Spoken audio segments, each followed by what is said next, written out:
You're live.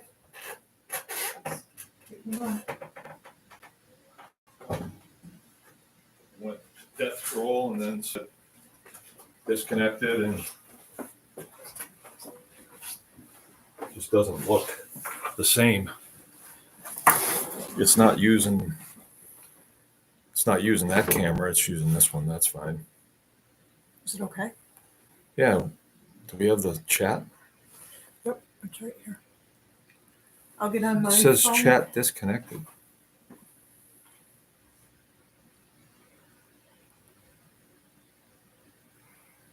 I'll hop on my phone and send you a chat and Alright. see if it's working.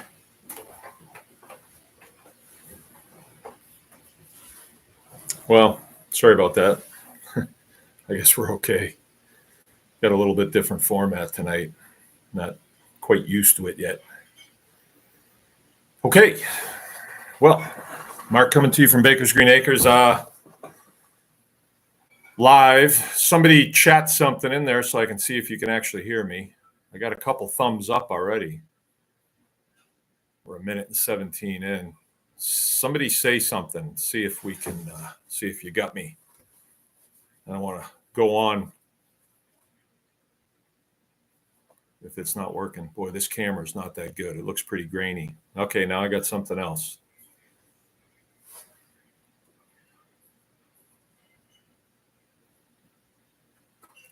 I just had another screen go up in front of this one, and it said everything's working.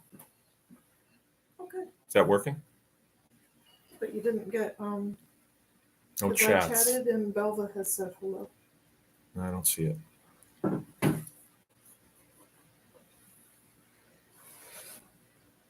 Stand by.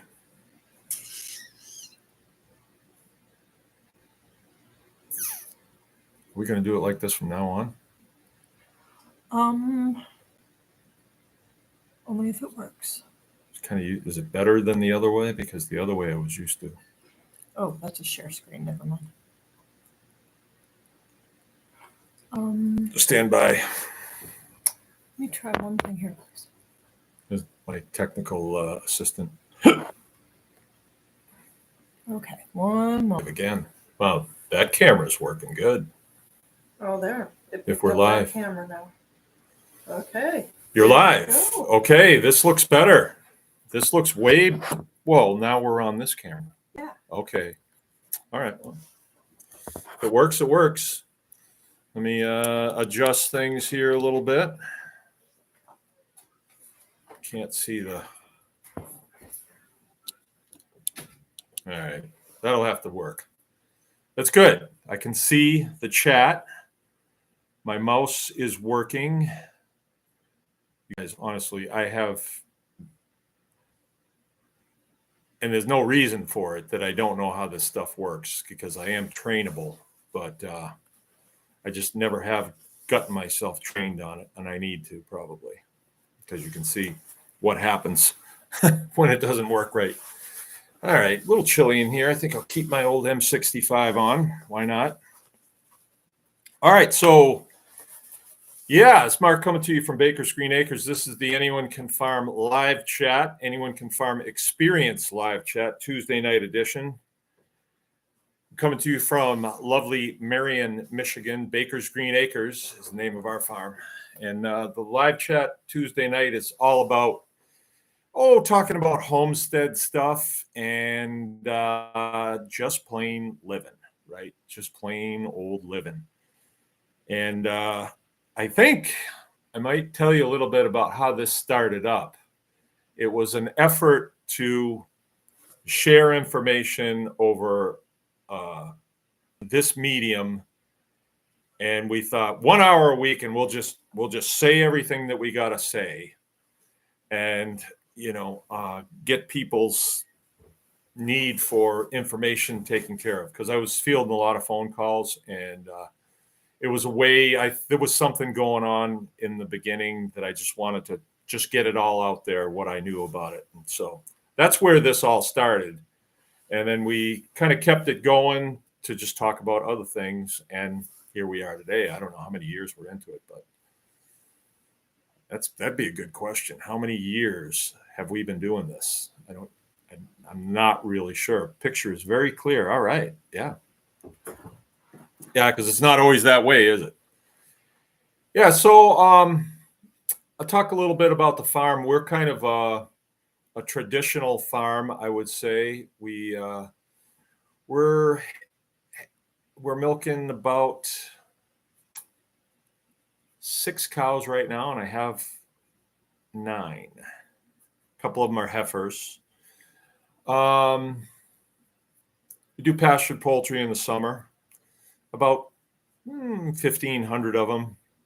I just have 5 chicken tractors that I run now. At one time we had 30, and it was a little bit lopsided, and so now we're back to 5. And the reason that we do that is because chicken is a pretty good moneymaker, but not as good as some other things. So you can spend a lot of time raising chickens, and that's just my opinion. Some people say that chicken is their major thing, but not us. It's pretty labor intensive. We eat a lot of chicken, and people like chicken. Pastured poultry is good stuff, so we do that. We have a pretty good sized flock of layers, so we've got eggs going through all the time, and I'm glad we do now, with the egg shortage and bird flu and everything. Few beef cows. After this winter, I think I have 7 left, right? And I'm not going to be buying any more steers. I'm just going to be using what we generate from the milking operation. So I'm headed towards about 12 to 14 milk cows. I keep bumping this dumb thing. And so that's going to give me 12 to 14 calves a year. And I figure about half of them will be bulls. So we'll get them steered and then just raise them out for beef. Now they're not going to be optimal, but it's good. It's good. The price of steers is really high right now. So I'm really glad that I don't have to go out looking for steers right about now. It would not work out too good. Because you pay $1,000 a piece for them now, and you hope that you can recoup that when they're mature in 2 or 3 years. We let them go a little longer. A lot of our steers we let go 3 years. They're much bigger, so you get more beef off of them. And there's mixed opinions on that, but it works for us, and so that's what we do. Thank you. Mm-hmm. It's me and Jill, and then our kids. We had 8 children.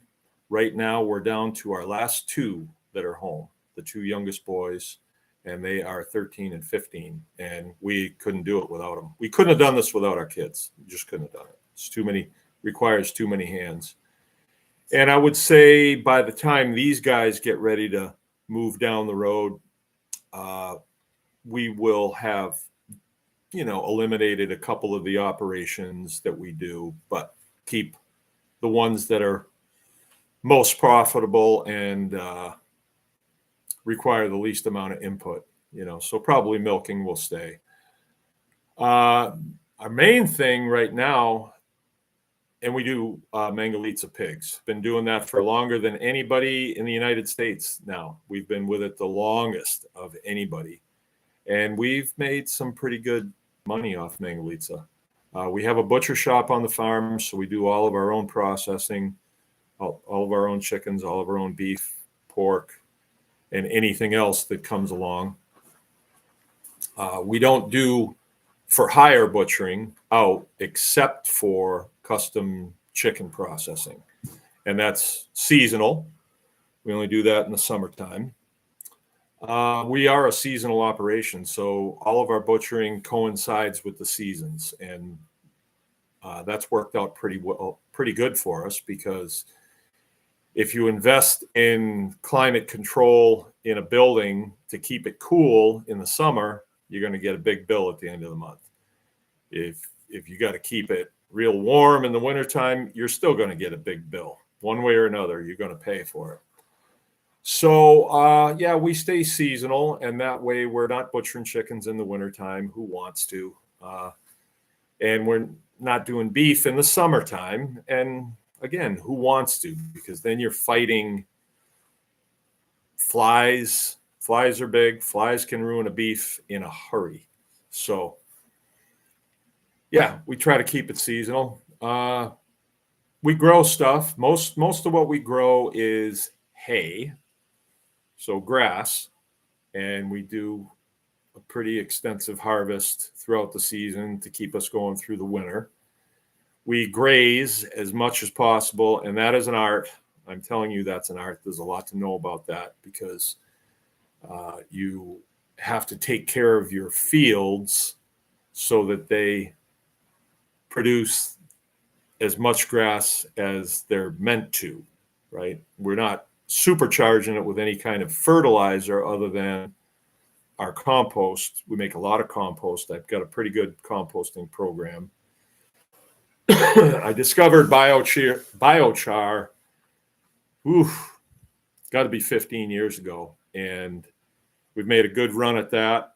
At one time, I thought we would make a lot of biochar and sell it, but we get a better gain from it if we use it on our own farm.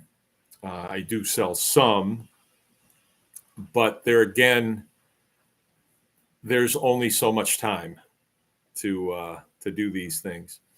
So we've been here for 21 years, and I feel like I'm just coming to a place where I'm starting to really understand how things. And I'm not saying I totally understand it, but I'm getting a better understanding of how this little ecosystem works and the correct number of animals for the amount of time and the amount of effort we can put into it. And we're also balancing the monetary needs of the family and the monetary needs to expand. Right. And so my expansion right now is probably we're looking at, we did an expansion of the milk, the dairy this over the last couple of years. This fall, we broke ground on the new milk house, and that is 98% complete, and it is functioning. We made it through the winter with it. You know, we had to have water in there and electricity. And it's working, and it's made our life so much easier for milking the cows. At the same time, we were building out the store, which I kind of refer to as the bank, right? Because the things that we produce go in there, and they probably should be under lock and key because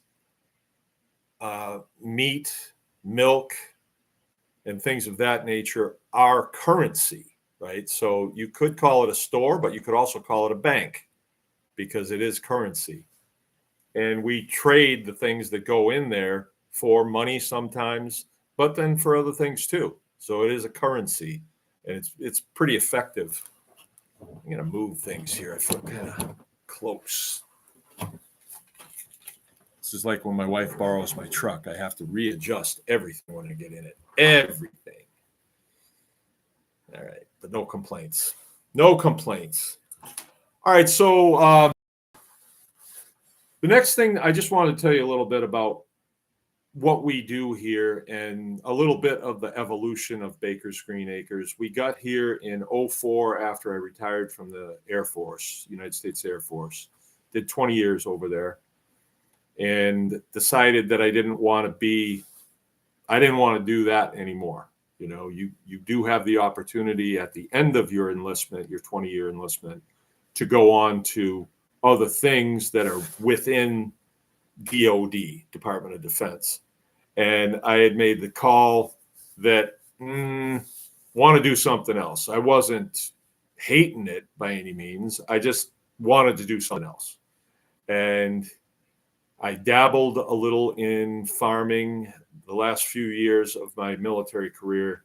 You know, we had a small place and we had some chickens and they had a few pigs and stuff. And I thought, this would be great. This would be great. And I was in for a real education. because we moved here and I was kind of on my own. I had to figure it out on my own because the way things are is it's geared towards factory farming. So all of the, like the Department of Agriculture and the Extension Service, they're all geared towards production factory farming.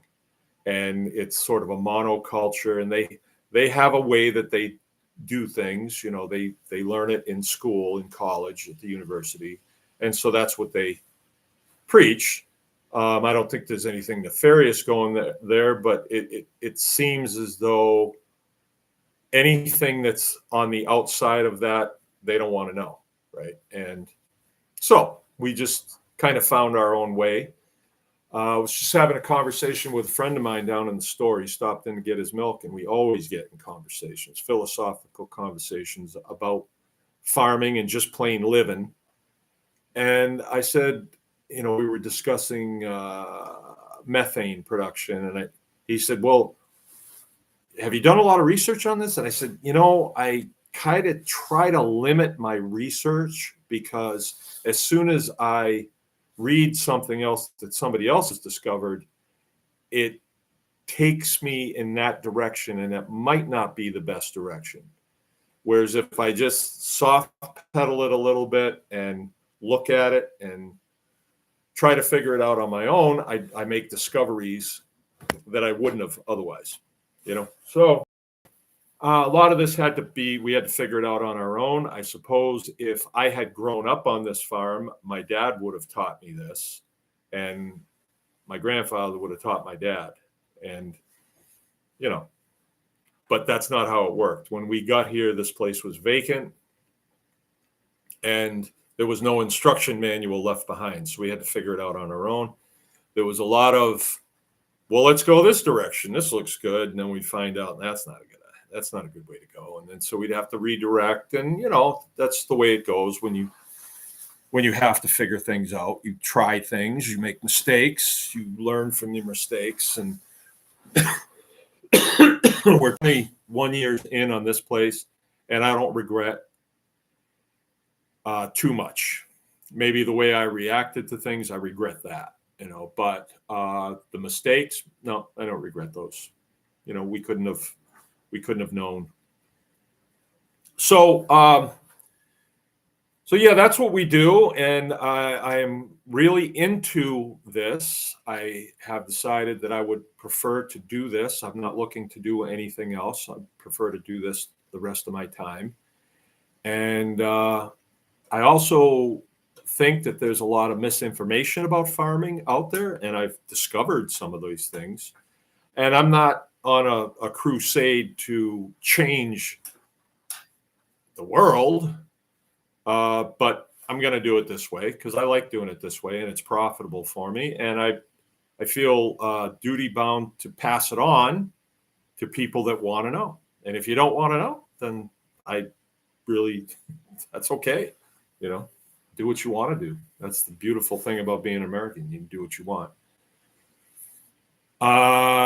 Yeah, we don't even get much pushback from our industrial ag neighbors. At first, they thought that we were kind of crazy. I think they thought we were growing dope over here, but no, not doing that. Just making our way, and it is going well. I must say, it's going well. I had a discussion with my son this morning, and this is why I decided to do this topic, chopping wood and hauling water.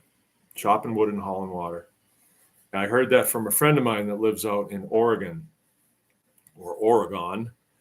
And I guess we were discussing the the doldrums of this time of the year, you know, March. In February, you're still in full battle mode, you know, full battle mode. It is cold. You're struggling to keep your animals healthy. You're struggling to keep everybody fed, struggling to keep equipment running, water from freezing. So you're in full battle mode, and the days click by. You get a little bit of time to build things and increase, but still, you're still fighting the cold. So a lot of things that need to get done outside, we'll put them off until it gets a bit warmer and the wind dies down. We're not exactly Antarctica here, but we're pretty routinely below freezing, and it can be rough. It can be. We get nice days too, though. I'm not complaining. I believe that there is a design here, and it was given to us so we would have perspective, right? If it was sunny and 80 every day, you would get tired of that, and I think there would be doldrums in that. Maybe like 70, sunny and 70. 80's hot, right, for us. So the seasons, I like the seasons, and I like this area. I like living here. It's really nice. It's rural. People around here are pretty good. Not a lot of riffraff going on. Most of the riffraff is probably within the ranks of the government, but as far as just the regular people, pretty hardworking people trying to make their way through just like everybody else. So I like it. I like what I'm doing. This morning, Tuesday's my day to milk. Me and Frank, we milk in teams of 2. We milk once a day. And so my job is to put the milker together and get everything warmed up and going, get the wash water together. And Frank is my number 1. I'm the number 2. I'm the number 2 guy. So my 01 is the guy that's in there, and he's washing the cows down. He's putting the feed in their stanchions.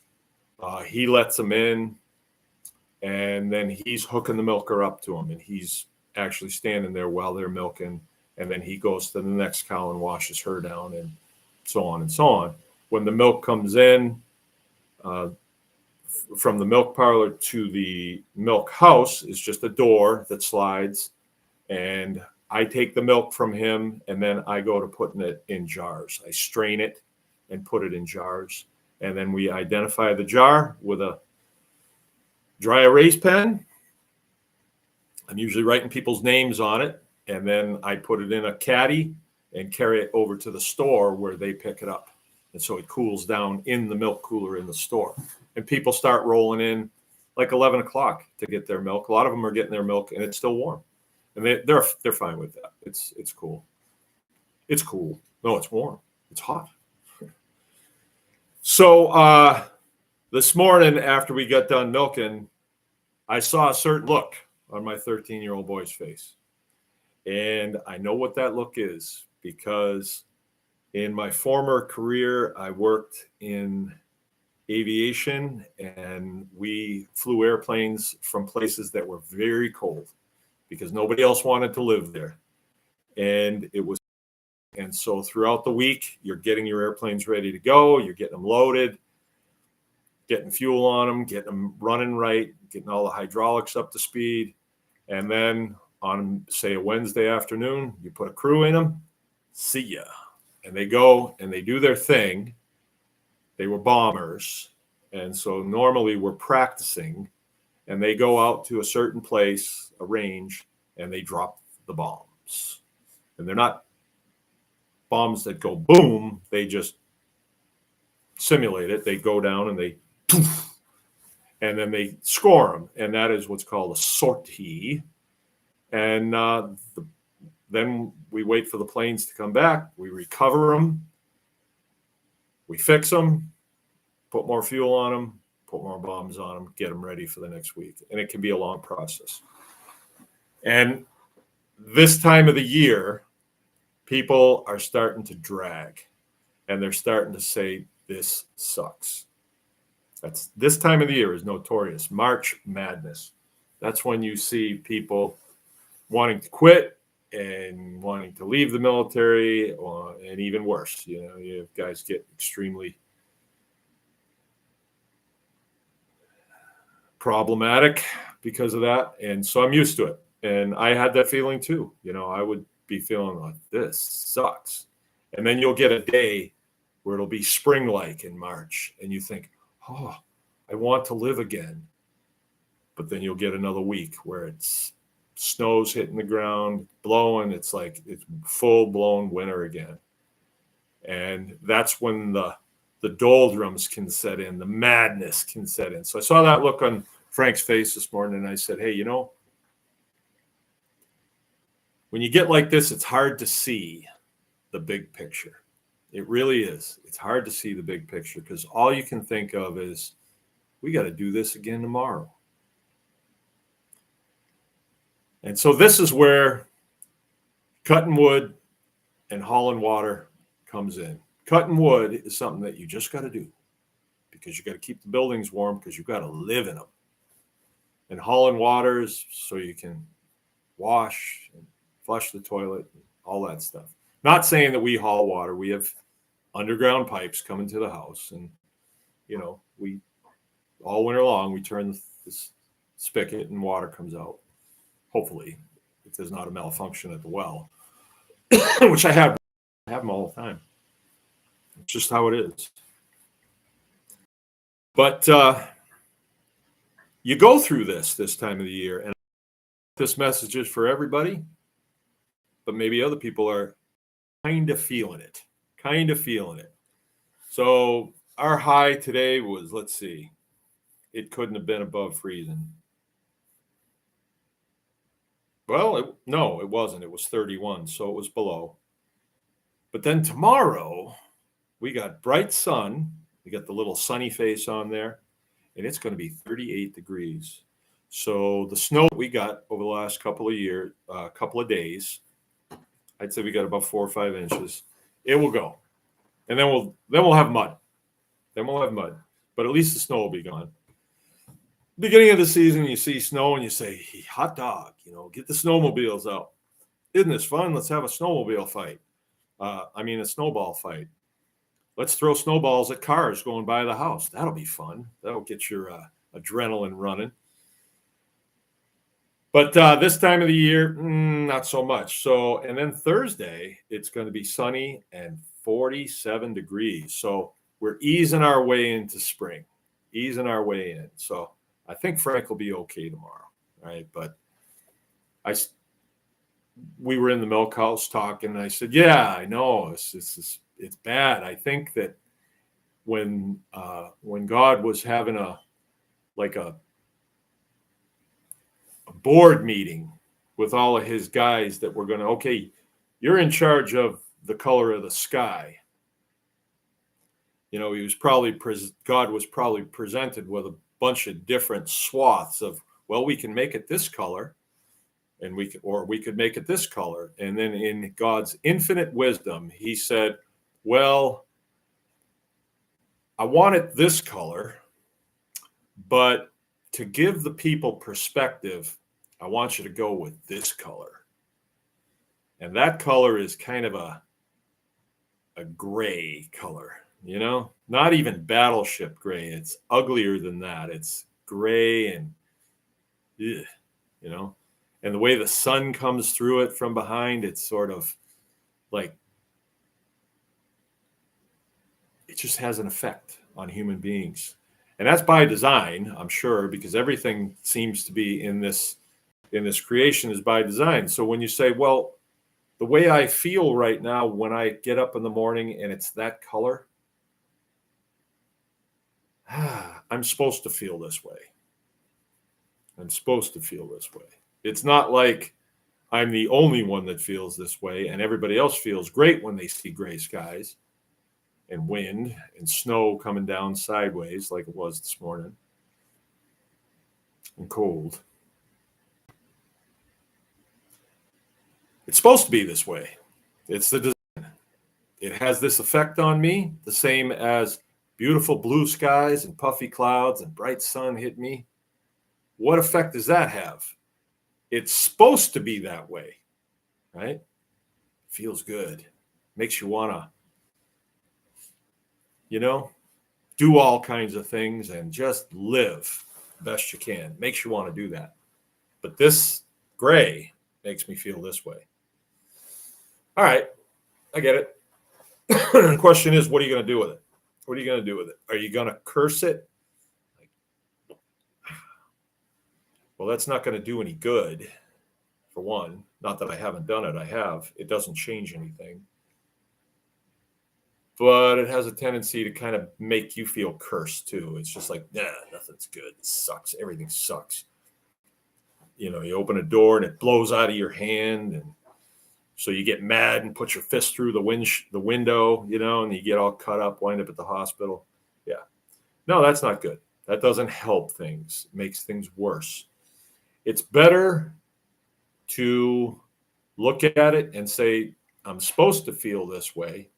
I'm supposed to feel bad about the way this looks this time of the year when I'm feeling like I want spring to be here. I want to feel that warmth on my face. I want to be able to move around without heavy clothes on and all that stuff. Right?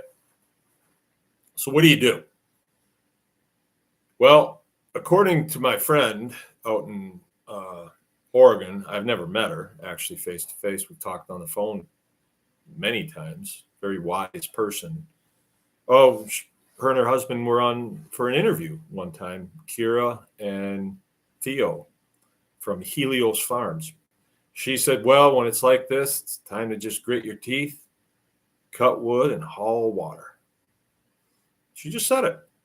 She didn't explain it, but as I've thought about it over the years, I know what she means. There's things that you got to do. It doesn't matter if it's overcast. You still got to do them. And maybe it's better that you feel a little less than 100% enthused when you got to do those things. Just grin and bear it. And this is where you've heard the term embrace the suck. Embrace the suck. Sounds kind of crude a little bit, but what does it mean? Yeah. You cannot live you cannot expect it to all be gravy. You cannot expect that. It's never all gravy. But what do you do when it's not gravy? When you get to the gristle, but you're hungry anyway? Embrace it. So I stood there this morning and I was looking up at the sky, and that's when I got that feeling like this is planned. This isn't a mistake. This is planned. And I always feel this way when it looks like this. So should I go in the house and terrorize my wife? Well, that's not going to do anything. Should I bark at my children because they didn't do something correctly? That's not going to do anything. That's going to make it worse. Maybe the thing for me to do is wrap my arms around my wife and say, how you doing? She might be feeling the same way and say, leave me alone. Well, at least I tried. But what I said to Frank was this morning, and this made me feel good, said, when we're sitting in the milk house, I'm sitting down, he's standing, this look on his face. And I said, what are you going to do? And he says, well, I got some homework that I got to do. And then I got to work in the shop. You know, said, yeah, you're kind of feeling it, aren't you? And I don't know. I don't know. I said, well, think about where we were 1 year ago today. Think about what it was like milking 1 year ago today. What was that like? And I was able to say, well, see this wall right here? That wall wasn't there. The milk parlor and the milk house, they were like one room. And you couldn't be in the milk house because it was all broken up concrete. There was junk in there. The walls were not even close to being anything you'd want to be near at all. There was no ceiling in it. It was just the rickety old roof that leaked like a sieve. It's been replaced. And in order to get the compressor to go to run the milking machine, we had to put a heater on it, a torpedo heater, and run it for about 5 minutes to warm it up.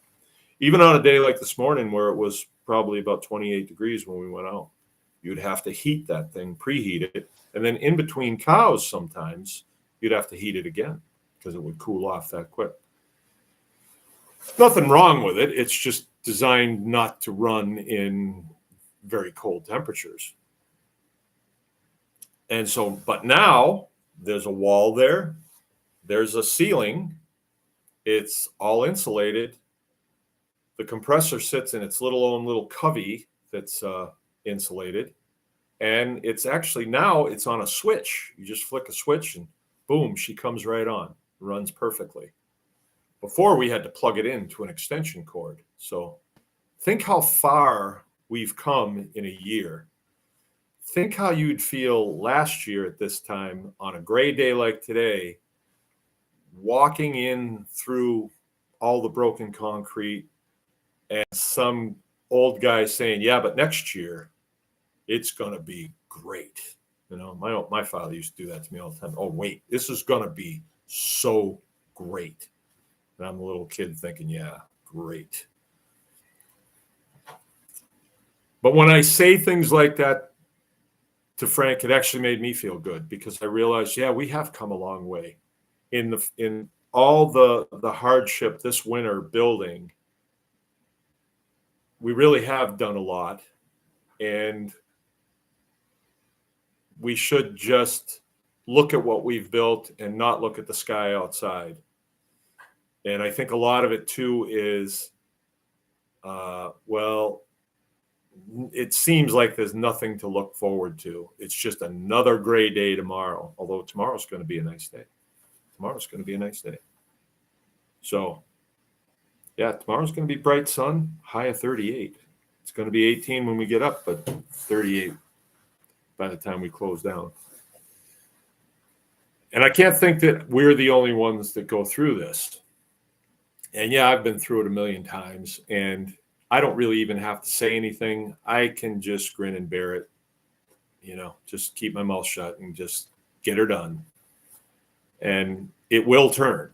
Things will turn, and you will get relief in there. And then once you have that relief, you know, you're recharged and you're ready to go again.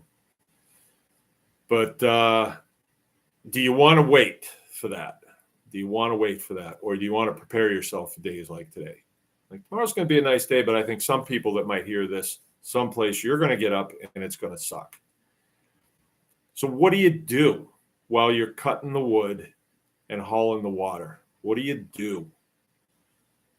I think that's the time to go internal and think about what your mission is, what you hope to accomplish the coming year. Also looking in the rearview mirror and saying, well, what have I accomplished? I can think back a year. I can think back 2 years. Pretty easy. I can think back 10 years and think, wow, at 10 years, with what I know now about the direction that we're going, 10 years ago, I would look at that guy running this place and it's like, what is he doing? It's like bouncing from this thing to this thing. Nothing's tied together. What is the plan here? You know? And it might have looked like there was no plan, and there wasn't much of a plan. There was kind of a, well, we got to do this now, so let's do this now. And let's see what tomorrow holds. I think there was a lot of that. And let's see what happens, type thing. There was plans. A lot of those plans went by the wayside. They did not work out, and we wound up going a different direction. And I think that's something to think about too, is making a plan is a good thing. I mean, get it written down. What is the plan here?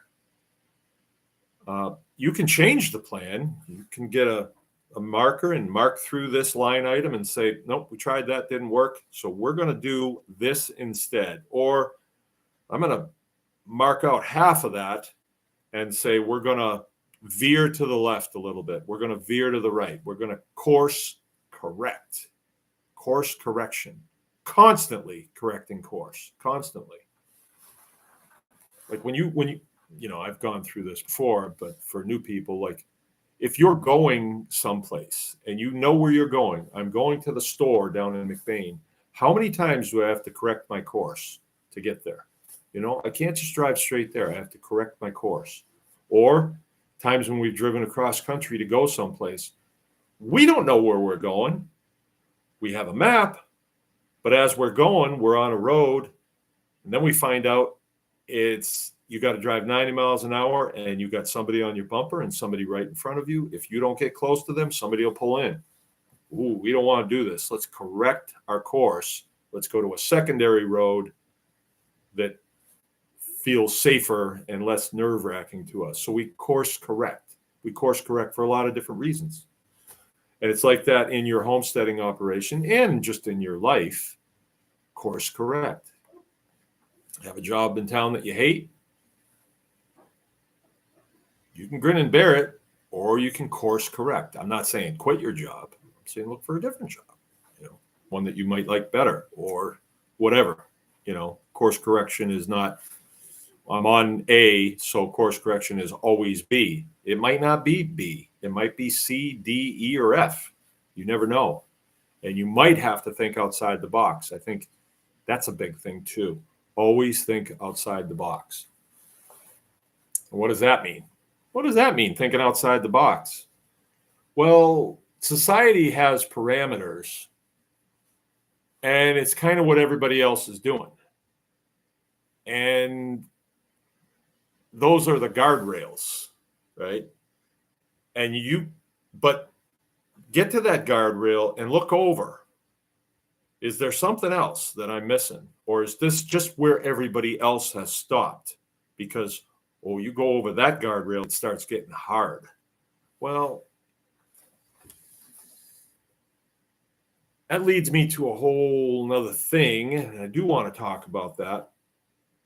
When you're cutting wood and hauling water, right, just the day-to-day stuff, is it hard? Is it hard? And I've noticed for me that when I stay on the side of, I'm going to do the easy stuff, I don't have the best days. Usually my best days start out when I do something hard, like I don't want to. Great example. We started, for whatever reason, Jill got talked into it. Some guys were talking about it at Seed Savers Day, 4 years ago, maybe. There was a couple guys talking about it. One of them was Andrew Cross. He's in the tribe. I don't think he comes on here. Maybe he does. But he was talking about cold plunging. What? Cold plunging? You go out in the morning and you put ice in a tub with water, and then you get in it. You're out of your mind. You're out of your mind. Why would I do that? It's like, let's stick needles under our toenails. That ought to be fun. But the more I listened to it, there was a reason why they were doing it. It sounded like, well, I'm not going to do it. You can have the best reason in the world, but I'm not going to do it. And that was in my mind. We're doing this. Mind and body, we're not doing this. That's where I was. I listened to the conversation.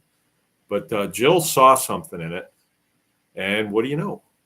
Jill started cold plunging. And so she seemed to get a real kick out of it. And not to be outdone, I had to cold plunge too. And I would come out of that cold plunge.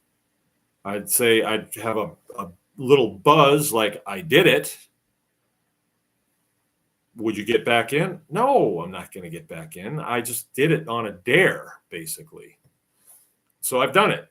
But then about half hour later, you'd have this feeling come over you, this euphoria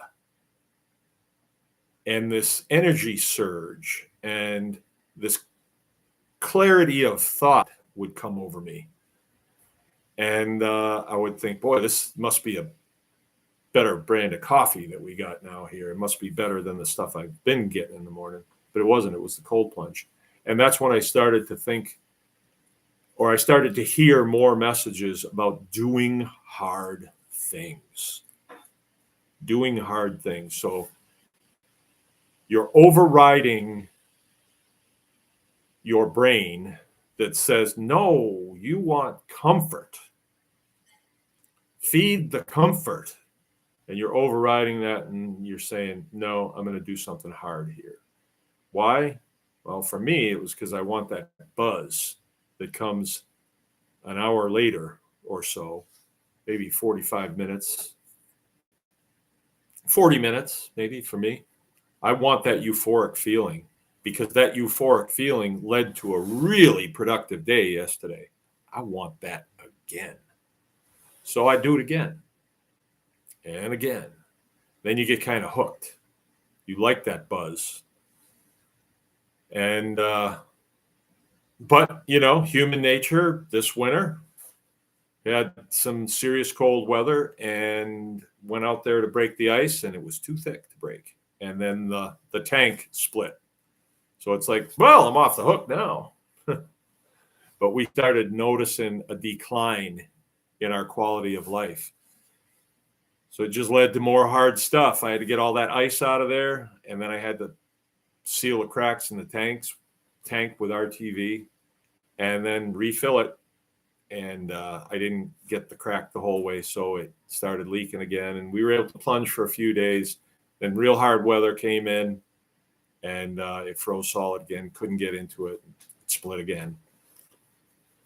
So at least it did the same thing that I think God does to us when he gives us a really cloudy day. It really makes you appreciate the sunny day. You know, it gives you a little perspective on things. So when you're cutting wood and hauling water, embrace it, because if it was 70 and sunny every day, after a while, that would suck too. Or it could suck. It could suck. You got to have a nice gray day in there, gray, cold, and wind and all that stuff to give you perspective on things. And I think it's like that with what we do in homesteading. If you need perspective, think back of how it was when you started. And this is why I constantly preach on fortify your position, get a little bit better every day, a little bit better every day, a little bit better every day, gain every day something to make your environment that you work in better. Because then when you get a day like today, all those little things that you did to increase your facilities, your health, your relationships, all those little things that you did, then you can cash in on them on a day like today. You know, you look back and you say, oh yeah, we really have come a long way. We are doing it better than we ever were. You know, this is better than where we were. I think I'm fortunate in a lot of ways to have been able to start a second career when I was just out of the military. I was 44 years old when I got up, 43, 44. So that's no spring chicken. But there's still enough energy there where you can make a lot of mistakes and bounce back from them. And I honestly think that it keeps your mind in a mode of problem solving, constantly problem solving. And there's a lot of strenuous work that you have to do. So I'm going to be 65 coming up here in April 15th.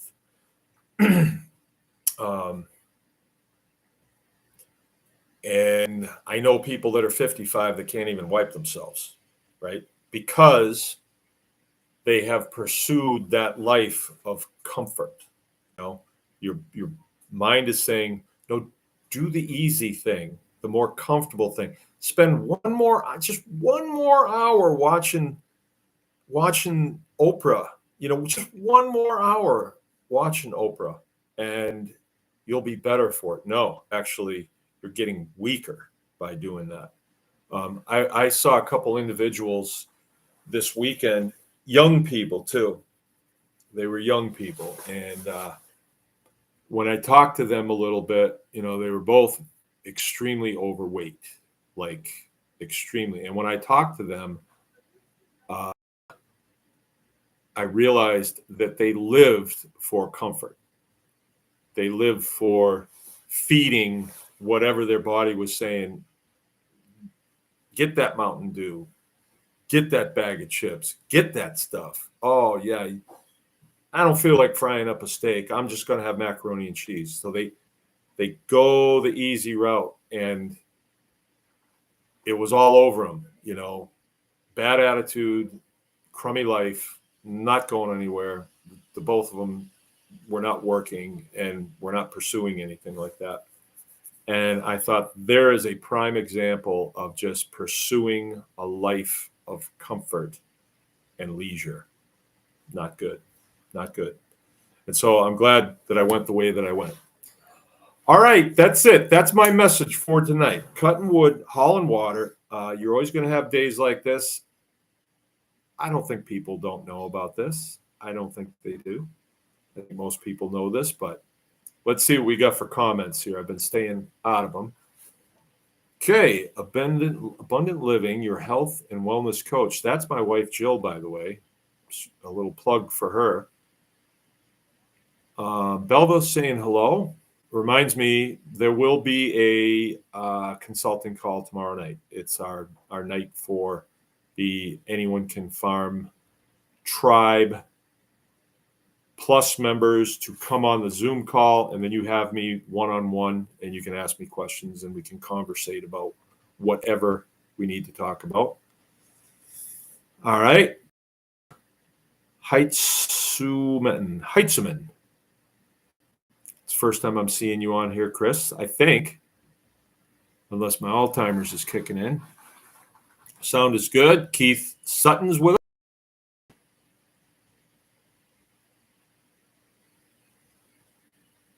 Belva says, can see messages but can't hear you. Can you hear me now? Wow, been going all this time. All right. Okay, Jill's telling Keith we made sausage today, trying it for supper. All right, good. Andrew Fox, howdy, Mark. About a month and a half till my Holstein and Jersey calf. I'm pretty excited, but feeling the pressure to get my milker and get it set up. Well, you should feel the pressure.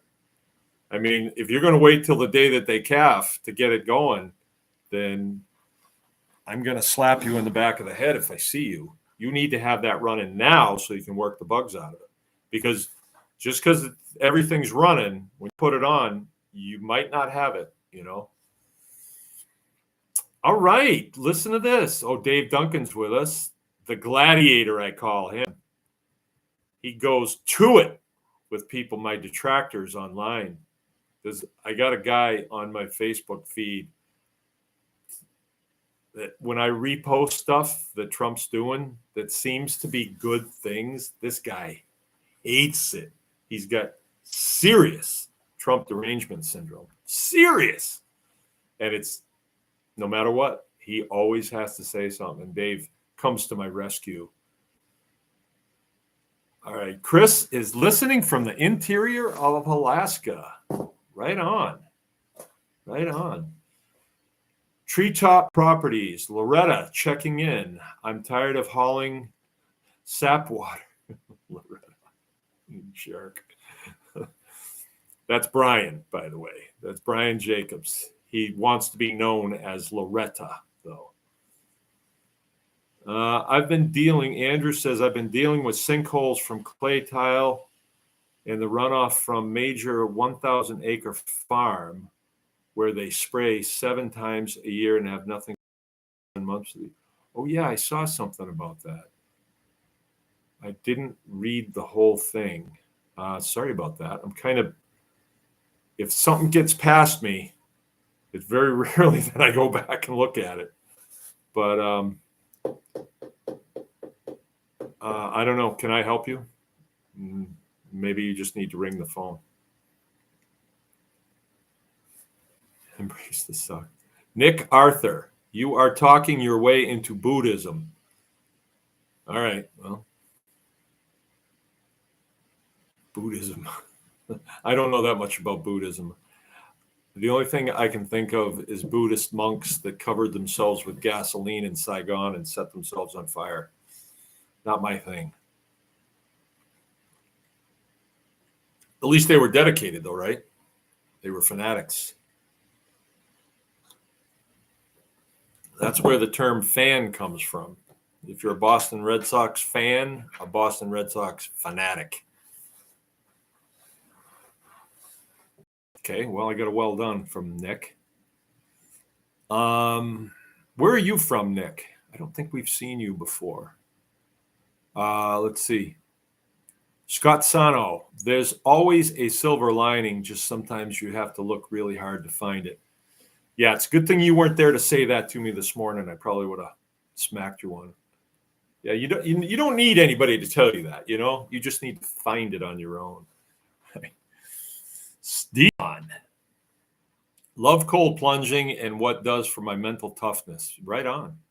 Right on. If you can do that hard thing first thing in the morning, you guys, though, you do it in the dark.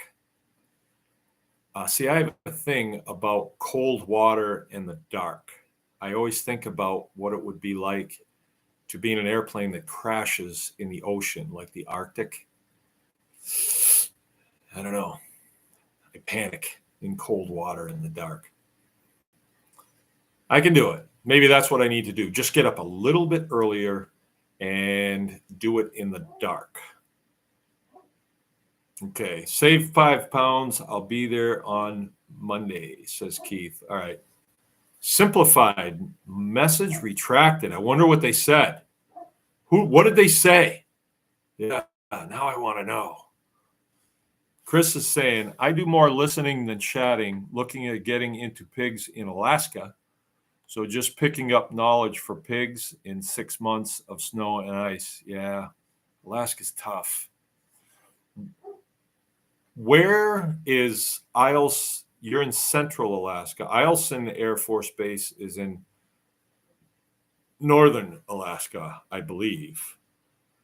I've never been there. Wanted to go there. It was on my dream sheet. I didn't get it. I could have gone to Elmendorf, and I opted to go to Maine instead of Elmendorf. Elmendorf is, yeah. Oh, no. Oh. Okay, Aaron says, this is Aaron Esch. The Barn Geek. Very timely message. Broke 2 chainsaws, an axe handle, and had 2 leaky maple sap bags today. It was just a hard day. 2 chainsaws and an axe handle. When it rains, it pours. I certainly have those days. But then you have those good days, and it makes it worth doing. I know on bad days is when you're more likely to say, I'm quitting. But, I think another good way to deal with that, instead of saying, I'm quitting forever, just quit for the afternoon. Just quit for the afternoon. Okay. Yeah. And because quitting, actually, when you get to the place where I am now, and I've been here for a while, there's more work in quitting than just living through it. Just get through it till the next day. I got some. Oh, man. All right. So Chris is saying I can see the lights from Eielson from my place. So you're up there then. You're up there. I know a lot about Eielson. I was stationed in Japan at Yokota Air Base, Japan, and there were 2 guys in my shop that had just come from Eielson. They had come from Eielson, and they had stories. They love to tell stories about what went on there. A lot of them were not good. Like, I wouldn't repeat them here, but outdoorsman type stories, I was just wanting to do that. One thing I can remember, salmon dipping on the Kenai. Going salmon dipping on the Kenai. I don't really know much about it, but I evidently have a dip pole or a dip net, and you can dip salmon out of there, and shooting moose and all that stuff. Sound like fun. I would have liked to do it, but at the time it didn't work out for me. Okay, so I had a very interesting discovery today and a partial discovery. I fenced off a bunch of property next door that was very wet last year.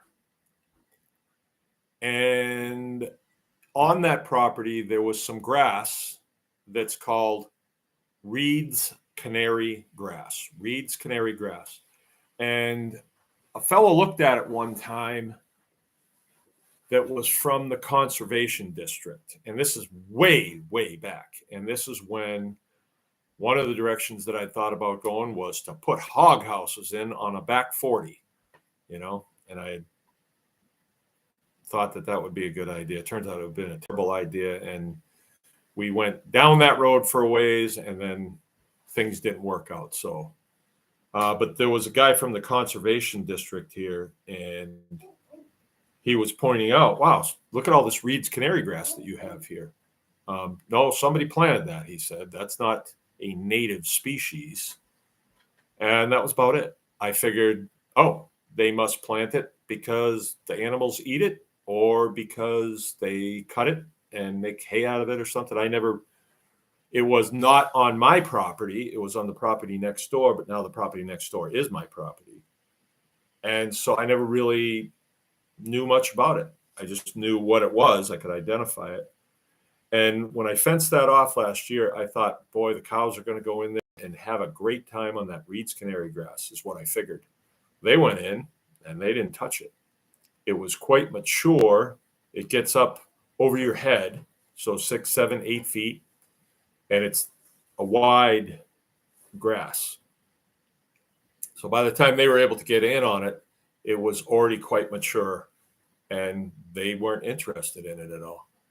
And I thought, well, okay, learned something there. Well, what happened was they still have access to that area. It's about 20 acres that we fenced in with barbed wire. But they don't go there now because there's no green grass. And I'm feeding them on round bales. And I'm also giving them bread, too. It's after our butchering season, so we're just maintaining them. And I know we're all grass fed, but I can really stretch my hay by giving them a third of a yard of bread every day.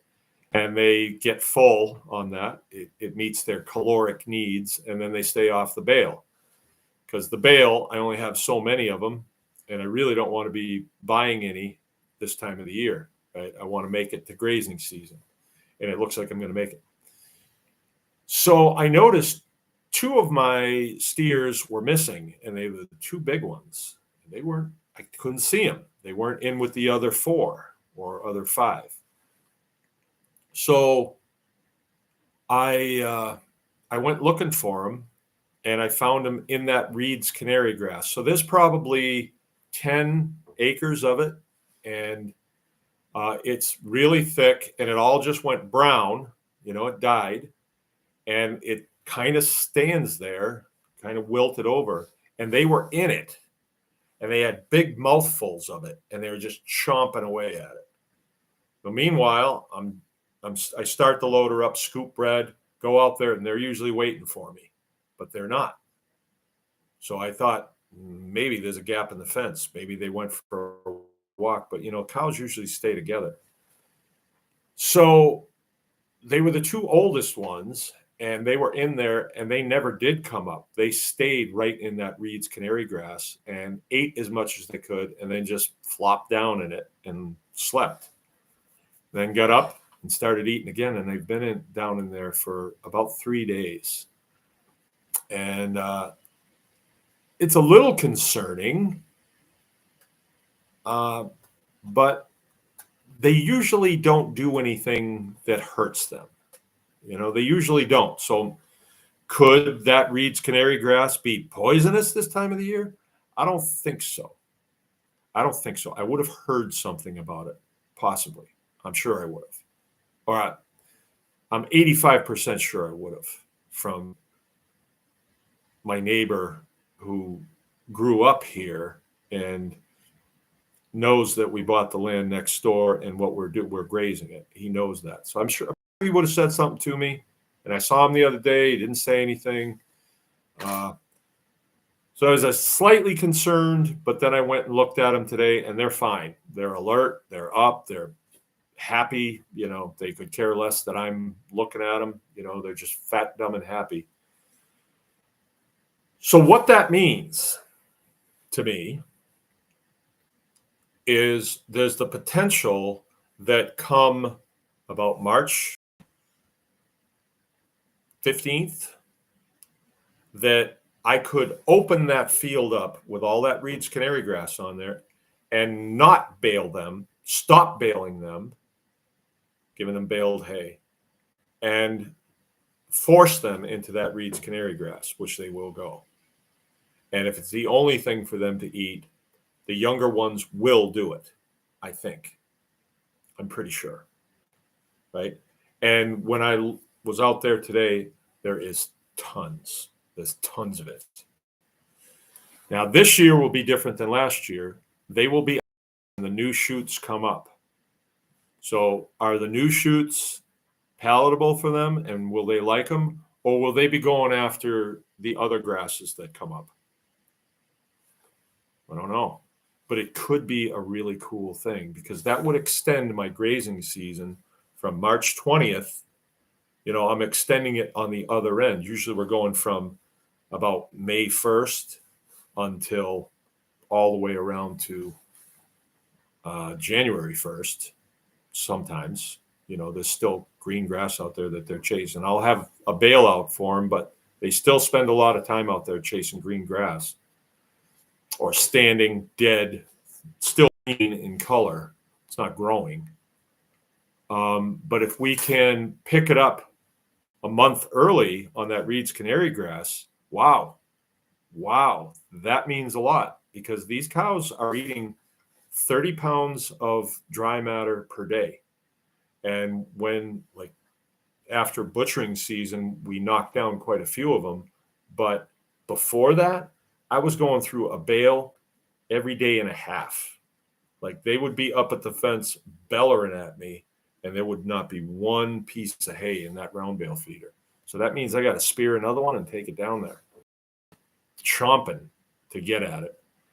So it's not quite so bad now because there's not as many of them. But this time next year, I'll have all the calves that I have now will be in that group, and they'll be down there. So we'll be right back up to 12, 15 steers down there. So this was good news, potentially very good news. I hope that when I come back to you next week, I'll be able to give a full report on Reed's canary grass because I'm going to do some research on it and see what other people have experienced with it. So, yeah, that was a big thing. The other thing was a partial discovery. I made the decision that I wanted to put on, and I've been wanting to do this for years. I want to put on more laying hens, and I want to expand our laying operation. And especially now with the price of eggs up high, but the price of feed is high too. But I've got this bread contract disposal, and it's good organic. It's non-GMO stuff. And so I'm working on a project to use it as a base of a chicken feed. So I'm going to grind it, and then I'm going to add like kelp and pea meal and a mineral pack to it, hoping that I can get a chicken feed and not have that massive bill for chicken feed at the end when all of our broilers are done and all of our layers are kind of winding up for the year.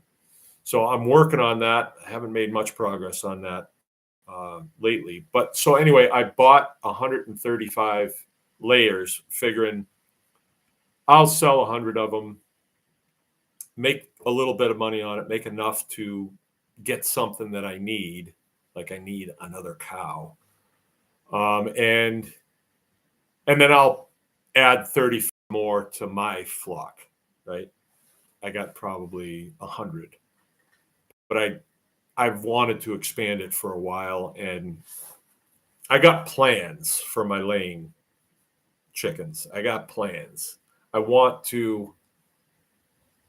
I can, when I put the chicken house in, I put it in a place where I can actually keep them from coming to the house, but I can release them from their pen, but they will go south of the house because there's a lot of things that they can do once they go out there. I want them to lay in the house, but I want them to be able to go out and forage and like debug the field and find stuff to eat that will make their eggs better and more nutrient dense. So I'm working on that. It's going to require a little bit of fencing and also a little bit of gate shutting, which sometimes doesn't happen. And when you get 150 chickens that wind up in your wife's garden, that's not good either. So I'm working on that. But while I was doing this, okay, so we have a store on the farm, and to sell these chicks, I thought it'd be a really cool idea when people come in the store to get their milk. They're seeing, oh, look at this nice brooder here with all these cute little chicks in it. And a lot of our customers are mothers, and they always have 2-3 kids in tow. The one mom that came today, she had 3 in tow and 1 in the oven, and those kids were thrilled to just stand there and look at those chicks. And I let them pick them up and play with them a little bit, And she's going to buy a bunch from us. She's going to buy 13. 13. I said, that's kind of an odd number. No, well, that's how many eggs we need for the house. Okay. Well, okay. So what I did was I took an IBC tote. IBC stands for International Bulk Container, right? And I cut 20 inches off the top and 20 inches off the bottom, and then I flopped them on their top and bottom. This is just the tank that's inside the cage. And then I took a 4-inch hole saw and I went through it a couple of times so they can go from one side to the other. I got a heat lamp on one side, and then on the other side is where their feed is. So they have to go over to the cold side to get their feed, and then they go back to the heat side to get warm. And it's really nice. It works out really good. It's worked really, really well. There's plenty of room. And I go in there every now and then, I'd say every couple of days, and I just take a trowel and I scoop the bedding out. I put wood chips down in there and or sawdust that I buy, dry sawdust. It's bone dry, and I scoop that out, and then I've been putting it in. I had a box sitting there, and it was a box that was covered with plastic. Right, it was for the jars that we use for the raw milk, and I had a couple of them sitting there, and this is when the chicks were really small, so they weren't generating much at all. They're 2 weeks old today. And I picked that box up. It had been sitting there for a day or so. I picked it up and I put my hand under it to support it. And I pulled my hand out because I was surprised at how hot it was, right? I didn't temp it or anything, but it surprised me at how hot it was. And I thought, oh, I got something here. I've got something here. I didn't know what exactly, but it was something. So I put it back in where it was, and I filled up another one. They both got hot. And I start thinking about it. Like, what could I do with that? So I'm a big-time composter, but my compost piles shut down in the wintertime. You can keep them going, but the amount of work that you put into it, you don't get the amount of heat that you need to really sanitize that pile and really keep it going. Not really. I haven't tried everything, but I don't care to either. I don't see the need to keep composting all winter long because at this point, I don't see the need to do that. But I would like to start earlier composting. I would like to get those piles going real hot now, especially now because I have a big pile of wood chips that the guys trimming the lines. Whenever I see those guys, I stop, find the foreman, give them my card, tell them how to get to my house because they love to have places to dump the chips. And you can acquire a big pile of chips if you have an easy way to get in for them to get in and out, and you're nice to them. You know, these are guys that they're just working power lines all the time. You know, if you go out and talk to them a little bit, I would say even buy them a pizza, but I never have got around to that. So this bedding that I'm taking out of here is super hot. There's something about chicken manure. It's got a lot of the right stuff in it, a lot of nitrogen in it that gets that hot action going, that bacterial action. So instead of just keeping it in those boxes, I put it in a large plastic bag. It's actually a bag that Keith Sutton gave me. He gave me a whole bunch of celery that was in this bag, this really nice, tall blue bag, beautiful bag, a wonderful bag. It's a dynamite bag, the best bag you ever seen. And then I added some other components to it that I thought would be high in bacterial content. And then I closed the bag up pretty much all the way. Pretty much. I don't want it totally closed, but closed. And then I feel the side of the bag. Oh, yeah, she's working. She's making heat. And that's as far as I've got with that. But I'm kind of thinking that I could get a small pile of chips going, you know, like a couple bucket loads, couple front end bucket loads. So like maybe a yard. If I got 3 bucket loads, it'd be a yard. And then dig that out and then medium down inside of there, dump it down in there, and then close it back up. And then maybe even put a cover over it, right, to keep that heat in. And I'm thinking that I could get a nice hot pile going. And then that pile could be my starter for the compost piles. I'm thinking it might be something else too. It might be, you know, I might be just on the edge of a perpetual motion machine and I don't even know it. You know, I don't want to rule that out because it could be there, or splitting atoms or something like that on the farm. You never know what might happen. Anyway, thought I'd pass that on. Are there any parting shots? Does anybody want to say anything else before I sign off? I got to go try out some of that sausage that my wife made today. All right. Treetop Properties, careful. Yeah, splitting atoms. It can be a little tedious. Is that it? Okay. Consulting call tomorrow night, 8:00. If you're not a Tribe Plus member and you want to be and get in on our consulting call, very productive, very productive. If you have me out to your farm, it's going to cost you a plane ticket plus $500 an hour. I'm not cheap. I'm not cheap, but you can get in Tribe Plus for pretty cheap compared to that. And you can ask me anything you want. You can show me a diagram of your property. You can tell me what you want to do and what I think I would do. It makes a lot of sense to take advantage of consulting, especially good consulting, the best consulting that you can find. And you found it right here at Baker's Green Acres. I'm Mark, your host, coming to you from Baker's Green Acres. And remember, anyone can farm. Good night.